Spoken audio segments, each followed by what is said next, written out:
Hi guys, BoylerRoom here.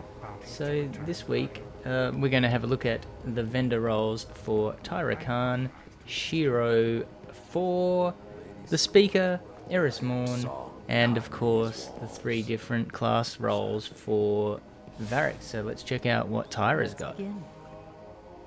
This week she is selling the Memory of Yoda at a 107 roll. Not so great. If you're not familiar with the Memory of Yoda, this removes the sprint cooldown lockout, if you like. It says penalty there.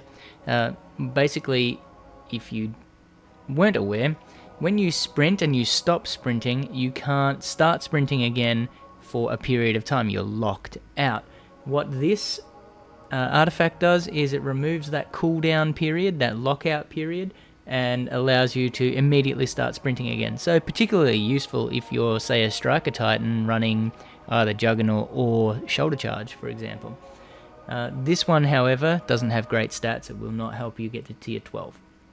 Memory of Silumar at a 106 roll, again not a tier 12 roll for an artifact. This one reduces the damage over time effects that you can take in the Crucible, so things like Thorn or say Touch of Flame from a Warlock. And of course Memory of Scory at a 121 roll. This is pretty good roll. It's not super good, but it is probably the best roll we've seen so far. I also favour Memory of Scory. I think this is a great artifact. It's an intellect discipline roll, which is pretty good. It means that it will have higher stats, but it doesn't have spectacular stats. The ability of Memory of Scory is also really useful for your teammates. If you happen to be, say, a self-resing Warlock who doesn't use your super very often, this would be particularly useful for your teammates because while your super is charged, you're helping any nearby allies boost their super as well, charge theirs quicker. If you don't have the Memory of Scory or you have a subpar Memory of Scory, I'd recommend picking this one up because it is probably the best one we've seen so far. Shiro has the Memory of Perun for the Hunters at a 56 roll, not so great for the tier 12 build.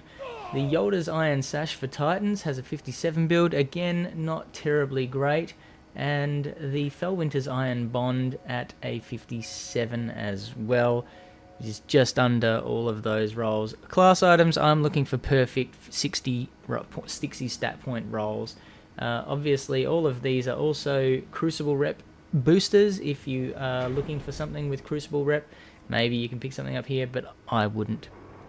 This week, Eris doesn't have much for us in the way of class items. We've got a 55 roll on the Cloak of Dusktorn, a 55 roll on the Mark of Duskborn, and a 55 roll on the Curse of the Hidden Bond for the Warlocks. Really nothing there to look at. The Speaker this week hasn't got terribly much, but we've got a 52 roll on the Dead Zone Revolution, a 56 roll on the Venom of Aikahika. That's how I'm going to say it. And the Moctezuma Polyphonic has a 58. The Deep Stone Crypt has a 59 roll. Now we're starting to get into the territory that you'd actually look at. It has an increased Vanguard Rep and Scout Rifle upgrade. For the Warlocks, Union of the Consensus has a 57, and the 5 Lives of Albios has a 59. Only 2 there, this Deep Stone Crypt and the 5 Lives of Albios would even be worth considering, but because they're not perfect rolls, I wouldn't buy them. For the Hunters, Variks has brought a treat with this Devil's Disguise with a max stat intellect strength roll. We've got increased Vanguard reputation with this Vanguard champion node. We've also got auto rifle or shotgun focus, which increases the upgrade rate for each of those.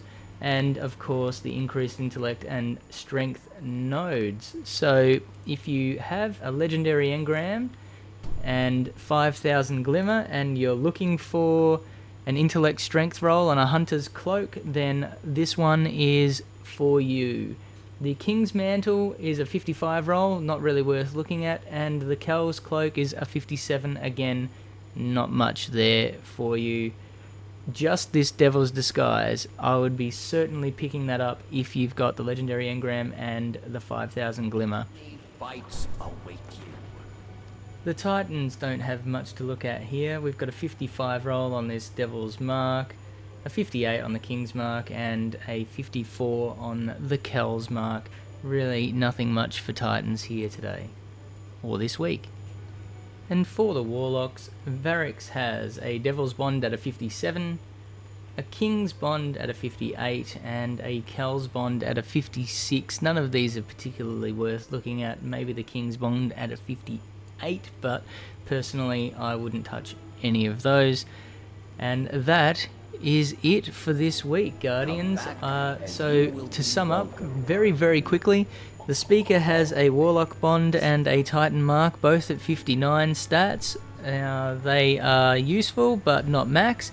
And of course Variks for the Hunter has the Devil's Disguise at a perfect roll, intellect and strength. Now if you are looking for an intellect strength roll, go see him and grab that Devil's Disguise.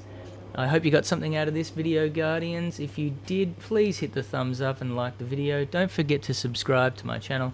Tell your friends, and you can always catch me on Instagram and on Twitter. You can also see me from time to time on Twitch, BoylerRoom81. Look forward to seeing you on there soon, and thanks for watching. I'll see you next time.